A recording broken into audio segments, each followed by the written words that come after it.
నమస్తే అమ్మా. నమస్తే అమ్మా. అమ్మా, నరదిష్టి నరదిష్టికి నల్లరాయి కూడా పగులుతుందని చెప్తూ అవునమ్మా. కదమ్మా. అసలు దిష్టి తగిలింది అని ఎలా గుర్తించాలమ్మా?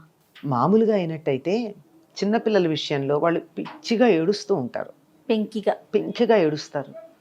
కాస్త ఉప్పు తీసుకుని మా ఇంట్లో పెద్దవాళ్ళు చెప్తారు, ఉప్పు రాళ్ళు తీసేయి అంటారు. అవును, అంటే మెత్తన ఉప్పు కాదు, రాళ్ల ఉప్పు అని అక్కడ అర్థం కదా. అవును.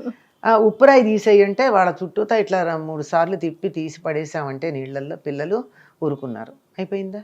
దిష్టి పోయినట్టేనా? ఎవరో శాస్త్రీయంగా నిరూపించామా లేదా అన్నది పక్కకు పెడితే ఈ క్షణాన మనకి ఫలితం ఉన్నదా లేదా అంతే. అంచేత పిల్లల విషయంలో బాగా తెలుస్తుంది. మరికొన్నిట్లో చెట్టు చూస్తూ ఉండగా అలా మాడిపోతుంది. బాగా కాసే పూసే చెట్టు ఎందుకు మాడిపోయింది? దిష్టేనమ్మా, దిష్టి వల్ల. అందుకని కొంతమంది దాని మీద పరిశోధన చేసి తవ్వి ఆ చెట్టుకి ఏమన్నా వేరు పురుగు పట్టిందా ఇలాంటివన్నీ పరిశోధన కూడా చేశారు. ఏమీ లేదు. వేరు పురుగు పడితే కూడా ఒక్క రోజులో మాడిపోదు, క్రమంగా పోతుంది.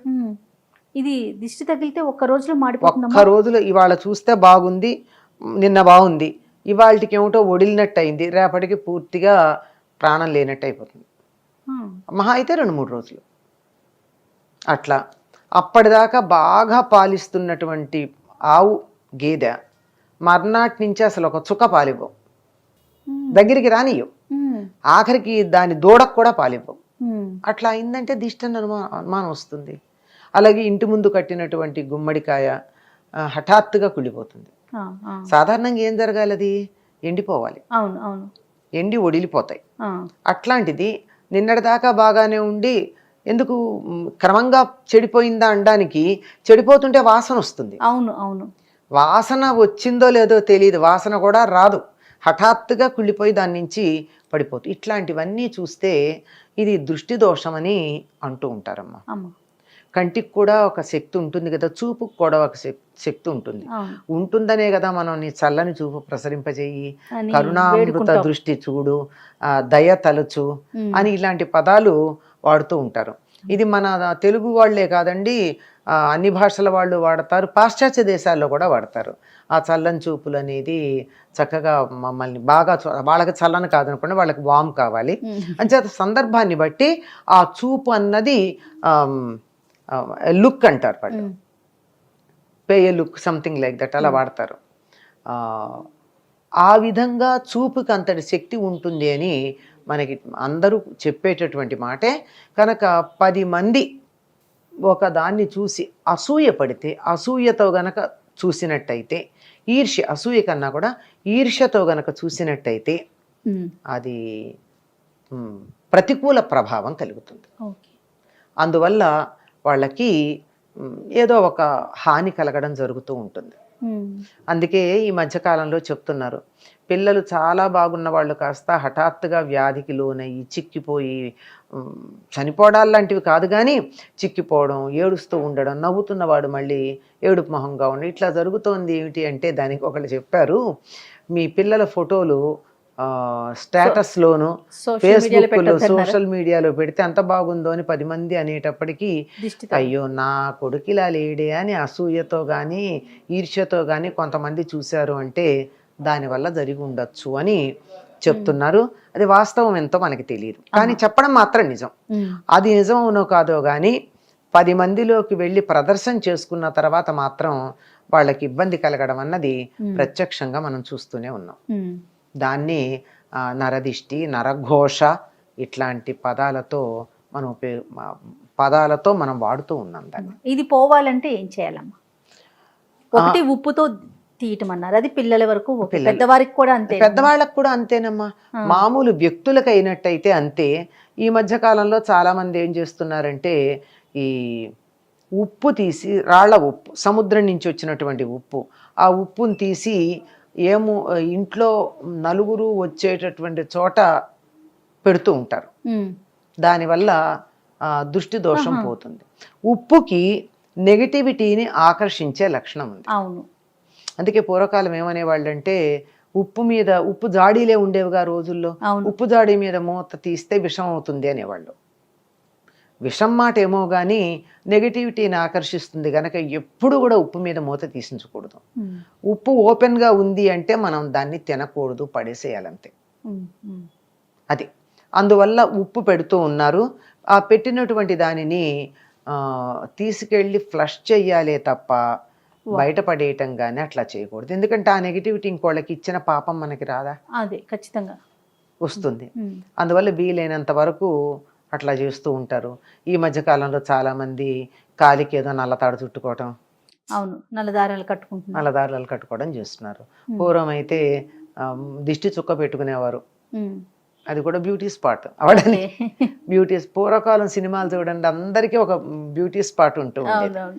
అది పిల్లలకైతే పెద్ద అందంగా ఉన్న పిల్లలకి, చంటి పిల్లలకి పెద్ద నల్ల చుక్క ఒకటి పెట్టేవారు బుగ్గన, దిష్టి చుక్క. అంతెందుకండి, పెళ్లి కూతురికి పెళ్లి కొడుకుకి పెడతారు. ఎందుకని? అసలు ఆ సమయానికే ఆ పెళ్లి కూతురులోను పెళ్లి కొడుకులోను ఆ అలంకారానికి ఒక కళ వచ్చేస్తుందమ్మా, లక్ష్మీనారాయణ కళ. ఆ కళ వల్ల వాళ్ళ వంక ఆకర్షణగా చూశారనుకోండి అందరూ.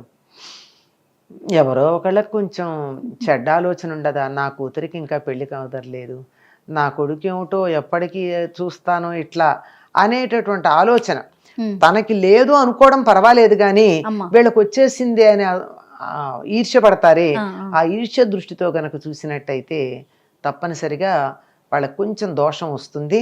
అందుకని అది దానికి దోషం తగలకుండా ఉండడానికి, దోషం సోకకుండా ఉండడానికి చుక్కలు పెడుతూ ఉంటారు. ఇది వ్యక్తులకైతే. ఇంటికైతే ఇంట్లో అయితే ఉప్పు పెడతాం. ఇంటి ముందు గుమ్మడికాయ కడతారు, బూడిద గుమ్మడికాయ. ఈ బూడిద గుమ్మడికాయకి దిష్టిని ఆకర్షించే లక్షణం ఉంటుంది. దానికి అందుకే సిగ్గులేంది అని చెప్తూ ఉంటారు గుమ్మడికాయని, బూడిద గుమ్మడికాయని. ఎందుకంటే మిగిలినటువంటి వాటిని మీరు ఎప్పుడన్నా మీరు గమనించారో లేదో, అంటే ఇళ్లల్లో మొక్కలు అవి ఉన్నవాళ్ళు ఇదిగో పింద ఉంది అని వేలుతో చూపించకూడదుట. వేలుతో చూపించకూడదు. ఎక్కడుందంటే ఇట్లా చూపిస్తారు, వేలు కొస. కానీ ఒక్క బూడిద గుమ్మడికాయని వేలుతో ఇట్లా చూపించిన వేల చూప కసుకందక వేలెత్తి చూపిస్తే కూడా అది ఏమాత్రం పాడవదుట. అందుకని సిగ్గులేందంటారా? అంటే దానికి దోషం కూడా అంటదు. ఓకే, నెగిటివిటీని ఆకర్షించుకుని కూడా బాగానే ఉండగలదు. అందుకని కడతారు దిష్టికి. అలా కడితే దానికి ఏదో వెంటనే అది చాలా వరకు ఆకర్షిస్తుంది. ఎక్కువైనట్టయితే వెంటనే అది కుళ్ళిపోతుంది. అసలు అంత దాకా ఆలోచించక్కర్లేదమ్మా. దేన్నైనా చూసి ఎంతో బాగుంది అని ఏకాగ్ర దృష్టితో చూస్తే చూపుకో శక్తి ఉంటుంది కదా. అవును, ఆ శక్తి డైవర్షన్ ఉంటుంది ముందర. అక్కడ బూడిద గుమ్మడికాయ బుగ్గన చుక్క పెడితే అంతే. ఇంట్లో నెగిటివ్ వైబ్రేషన్స్ అయితే అది ఇంకా ఆకర్షణ కాదు. కానీ మీరు చిన్నపిల్లలు స్కూళ్ళల్లో ఆడుకుంటూ ఉంటారు, నీకు తలనొప్పి తెప్పిస్తాను చూడు అంటూ ఉంటారు, గమనించారా? అని వేలు ఇలా పెట్టి నా వేలు వంకే చూడనట్టే తిప్పుతారు. అంటే ఆ తన చూపును అలా కాన్సన్ట్రేట్ చేసేటప్పటికీ ఓ శక్తి ఉత్పన్నమైందా?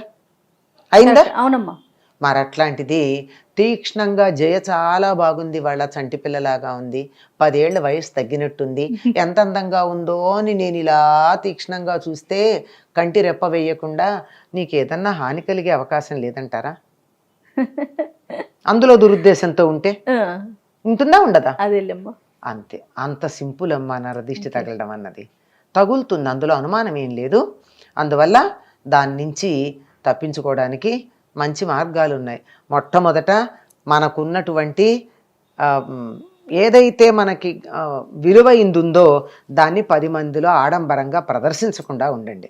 అది పిల్లలు కావచ్చు, ఆస్తి కావచ్చు, తెలివితేటలు కావచ్చు. మా పిల్లలు చూడండి ఎంత బాగా పాడతారా, మా పిల్లాడు చూడండి ఎంత బాగా డాన్స్, ఇవన్నీ చూపించుకుంటే దిష్టి తగలదా? అదే కదా, తగులుతుంది కదా.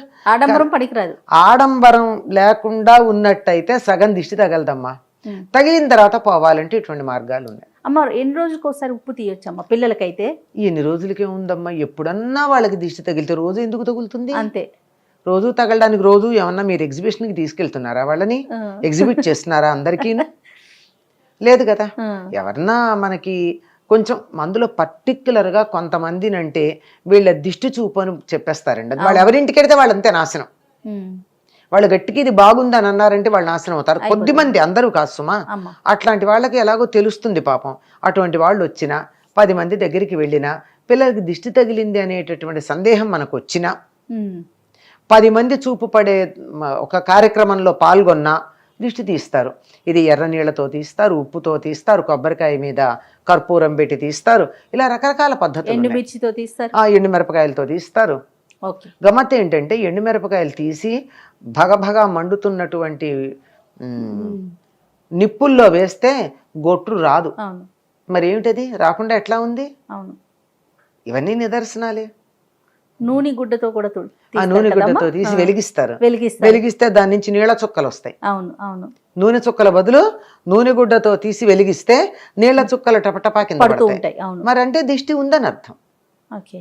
దృష్టి దోషం ఉందని. ఇన్ని రకాలుగా దృష్టి దోషాన్ని పోగొట్టేటటువంటి మార్గాలు మనకి పెద్దలు అందించారు. రైట్ అమ్మా. నమస్తే. నమస్తే.